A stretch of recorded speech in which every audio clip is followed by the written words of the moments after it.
चुनाव आयोग को हम इस बात का चैलेंज कर रहे हैं, ईवीएम 100% टेम्पर प्रूफ नहीं है। ये बीजेपी वही पार्टी है कि जो 2 सीटों पे सिमट गई थी कि ये ईवीएम पे टैंपरिंग कर लेंगे तो ये हमेशा राज सत्ता में बने रहेंगे, ऐसा नहीं होगा। चाइना के सामने आप दुबक जाते हो और हिंदू मुसलमान का नारा बनाकर आप इलेक्शन लड़ते हो। मानसिक इलाज कराना चाहिए कि रमजान और रोजे वाले दिन ही सीए को लागू किया गया कि सुप्रीम कोर्ट के अंदर भी बैठकर एंटी रिजर्वेशन जो है कमेंट पास किए जाते हैं। ईवीएम हैक करने का सबूत नहीं है तो क्या कारण है आज मेट्रो के बाहर आप ईवीएम मशीन लेके बैठे हैं कि उसमें जो है बैलेट पेपर और ईवीएम के बारे में विस्तार पूर्वक जो है वो निर्णय दिया जाएगा। अगर महकती रुख को गुलाब कर देंगे, हम इस बात सबका हिसाब कर देंगे और रहने दे पैमाने के अंदर ही साकी, वरना एक बूंद से शहर का पानी खराब कर देंगे कि किसमें दम है जो रोके गैर को, गफलत में तो काट लेते हैं कुत्ते भी शेर को। ईवीएम मशीन है वीवीपैट के माध्यम से, उन्हें आप ओपनली हमें दीजिए, हम उसमें टैंपरिंग करा के दिखाएंगे। ऐसा कौन सा देश सुरक्षित हाथों में है कि चाइना के सामने आप दुबक जाते हो और हिंदू मुसलमान का नारा बनाकर आप इलेक्शन लड़ते हो। आप ये सवाल करते हो कि देश सुरक्षित हाथों में, आज शेड्यूल कास्ट सुरक्षित हाथों में नहीं है, आज मुस्लिम सुरक्षित हाथों में नहीं है, देश की बेटी जो है सुरक्षित हाथों में नहीं है। SC ST को खत्म किया गया, रिजर्वेशन को खत्म किया गया, मंत्रियों को और जो नेताओं को खरीदा गया। और अगर आपको अब भी लगता है कि ये देश सुरक्षित हाथों में है तो आपको अपना जो है मानसिक इलाज कराना चाहिए। सर आप कह रहे हैं कि मुसलमानों के लिए कानून ला गया, लेकिन वही नारा है ना दूरी है ना खाई है, मोदी अपना भाई है। ये जो नारा है ना दूरी है ना खाई है, इसने ही सबसे ज्यादा खाई हमारे बीच में बनाई है। और अगर आपको लगता है कि मोदी जो है देश के अंदर दूरियों को कम कर रहा है तो क्या कारण था कि रमजान और रोजे वाले दिन ही सीए को लागू किया गया, जब ये 2 साल से पेंडिंग बैठा था तो ये अभी 1 हफ्ते या 2 हफ्ते भी पेंडिंग हो सकता था। क्या कारण है कि जो सीए एनआरसी का अमेंडेड बिल है वो गैर मुस्लिम के लिए बनाया गया है? क्या मुस्लिम इस भारत के निवासी नहीं है? क्या कारण है कि शेड्यूल कास्ट के लिए SC ST एक्ट को खत्म कर दिया जाता है? और क्या कारण है कि सुप्रीम कोर्ट के अंदर भी बैठकर एंटी रिजर्वेशन जो है कमेंट पास किए जाते हैं? अगर आपको लगता है कि भारत के शेड्यूल कास्ट, भारत के मुस्लिम और भारत की जो वीमेंस है वो फर्स्ट क्लास सिटीजन नहीं है तो आपको बिल्कुल गलत लगता है। माइनॉरिटीज के लिए कानून बनाया गया है, जो विदेशों में माइनॉरिटीज है उनके लिए। शायद आपको ये गलत बताया गया है कि माइनॉरिटीज के लिए कानून बनाया गया है। हाँ। ये सीए एनआरसी का जो कानून बनाया गया है वो सिर्फ गैर मुस्लिम के लिए बनाया गया है। आपको रिलीजन और माइनॉरिटीज में अंतर समझना पड़ेगा। माइनॉरिटीज के अंदर सिख, जैन, बुद्धिस्ट भी आते हैं, सब आते हैं, परंतु सीए को जब हम पढ़ते हैं तो उसकी लैंग्वेज ये होती है, नॉन मुस्लिम के लिए उसकी लैंग्वेज होती है। दूसरी बात ये है कि कोई भी कानून जो भारत में बन रहे हैं या बनाए जा रहे हैं, आप ये देखिए ऐसी क्या मजबूरी थी कि आचार संहिता से 2-4 दिन पहले और पहले रोजे वाले दिन ही ये सीए एनआरसी को नोटिफाइड करते हैं। सर गुजरात यूनिवर्सिटी पर जो चीजें हुई हैं, वहां पर जो नमाजियों को मारा पीटा गया, उस पर क्या कहेंगे? मैडम, आप जो मीडिया जब इस बारे में बात करते हैं कि गुजरात यूनिवर्सिटी में जो चीजें हुई हैं, शायद आपने दिल्ली का नहीं देखा। दिल्ली का इंद्रलोक को आप भूल गए।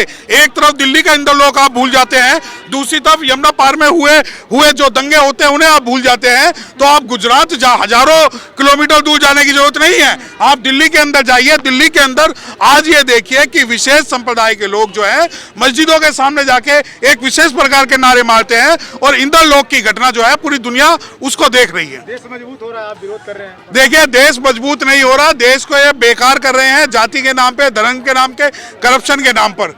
अरे सबूत तो है नहीं आप लोगों के पास। किस बात का सबूत चाहिए आपको?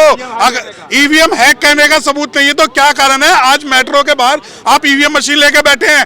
जब तक ये ईवीएम नहीं, चुनाव आयोग को हम इस बात का चैलेंज कर रहे हैं कि पूरी दुनिया से, जिस भी देश से ये ईवीएम को इंपोर्ट कर रहे हैं, उस देश के साइंटिस्टों को बुला के आप हमारा ओपन चैलेंज एक्सेप्ट करिए। और जब आप सबूत की बात करते हैं तो यहाँ लाके दिखाइए। नहीं, हम सुप्रीम कोर्ट में हमने मुकदमे फाइल किए हुए हैं और एक भी मुकदमा सुप्रीम कोर्ट में ऐसा नहीं है जो ये कहता हो कि ईवीएम जो है 100% टेम्पर प्रूफ है। ईवीएम 100% टेम्पर प्रूफ नहीं है। अभी कई याचिकाएं जो है सुप्रीम कोर्ट में पेंडिंग है, सैकड़ों तो नहीं लेकिन कई पेंडिंग है। इसमें भी सारी याचिका खारिज हुई? नहीं, ऐसा नहीं है कि सारी याचिकाएं खारिज हुई है, कुछ याचिकाएं पेंडिंग है और वो पेंडिंग इस वजह से है कि उसमें जो है बैलेट पेपर और ईवीएम के बारे में विस्तार पूर्वक जो है वो निर्णय दिया जाएगा। आगे लड़ाई कितनी आसान? देखिए लड़ाई तो आप ये मानिए कि लड़ाई आसान नहीं है, लड़ाई तो अभी शुरू हुई है और ये लड़ाई आगे बहुत लंबी चढ़ेगी, क्योंकि इन्होंने इलेक्शन नोटिफाइड कर दिए हैं और इलेक्शन नोटिफाइड करने का मतलब है कि कहीं ना कहीं ये इस मामले को बहुत लंबा ले जाना चाहते हैं। हार रहे हैं इसलिए कह रहे हैं कि माहौल बना जा। देखिए अगर महकती रुख को गुलाब कर देंगे, हम इस बात सबका हिसाब कर देंगे और रहने दे पैमाने के अंदर ही साकी, वरना एक बूंद से शहर का पानी खराब कर देंगे। हार उनकी है जो लड़के हारते हैं, ये धोखे से तो कुत्ते भी जो है कि किसमें दम है जो रोके गैर को, गफलत में तो काट लेते हैं कुत्ते भी शेर को। तो ये जो आप हार का ठीकरा हम लोगों के सर फोड़ रहे हैं, तो मैं बता दूं कि ये जो है षड्यंत्र पूर्वक और चोरी से की गई हार है। 4 जून को 400 पार का नारा लग चुका है। देखिए ये 4 जून को 400 पार नहीं, 400 का टेम्परिंग का नारा है। ये जो है टेम्पर करेंगे और इन्हें पहले नहीं, प्रूफ हमने दिखाया ना। आप एक इलेक्शन कमीशन को हम चैलेंज कर रहे हैं आपके मार्फत कि इलेक्शन कमीशन अपनी मशीनें लेकर आए, हम दिखाएंगे उनको कि कैसे टेम्परिंग है कैसे नहीं है। दिल्ली विधानसभा में ये चीजें हो चुकी है, बाहर पब्लिक में ये चीजें हो चुकी है। और रही आप अगर ये मानते हैं कि मर्डर का मतलब सिर्फ और सिर्फ गोली मारना, तो ऐसा नहीं है। मर्डर का मतलब ऐसा नहीं है कि सिर्फ जब आपको कोई मारेगा तभी वो आएगा। हारने का और जो टेम्परिंग की बात है, सर कहा जाता है सिर्फ शक जाहिर कर रहे हैं, कोई ऐसे। देखिए जो भी इस बारे में कह रहा है कि हम सिर्फ शक जाहिर कर रहे हैं, उन्हें हम डायरेक्ट इस बात के लिए चैलेंज कर रहे हैं कि आप जो ईवीएम मशीन है वीवीपैट के माध्यम से उन्हें आप ओपनली हमें दीजिए, हम उसमें टेम्परिंग करा के दिखाएंगे। ये मशीन तो वो बंद नहीं करे, फिर अगला कदम क्या होगा आप लोग? हम कंटिन्यूसली लड़ाई लड़ेंगे। ये लड़ाई हमारी लोकतंत्र को बचाने की है, टाइम भी नहीं है। चाहे इस बार का टाइम नहीं, अगर टाइम हो ना हो, हमारा जो मुद्दा है वो एक व्यवस्था के खिलाफ आवाज उठाना है। और अगर आपको ये लगता है कि इलेक्शन खत्म होने के बाद में ईवीएम का आंदोलन खत्म हो जाएगा, तो आपको गलत लगता है, क्योंकि ये कंटिन्यूसली लड़ाई लड़ने वाली है और इसके अंदर इन्होंने साधन संपदा और सारे के सारे जो रिसोर्सेज है उन सब पे कब्जा किया हुआ है। लेकिन इस लड़ाई का परिणाम नहीं निकल रहा। नहीं, परिणाम निकल रहा है ना। जो चुनाव आयोग मशीनों को सील पैक रखता था, वो अब गांव गली नुक्कड़ मेट्रो स्टेशन और सबको उसका डेमो दिखा रहा है। ये परिणाम है। लड़ाई धीरे ही सही मगर लड़ी जाएगी। अगर ईवीएम बैन नहीं हुआ, जल समाज लेंगे आप लोग? क्या सॉरी? जल समाज लोगे आप लोग? नहीं, जल समाधि नहीं, हम उन्हें जल समाधि देंगे, क्योंकि हम संविधान को मानने वाले लोग हैं। हमारी लड़ाई, अब आप ये कहो कि भारत के अंदर जातिवाद बंद नहीं हुआ तो आप जल समाधि लोगे। ये 5000 साल की लड़ाई है जातिवाद से लड़ने की।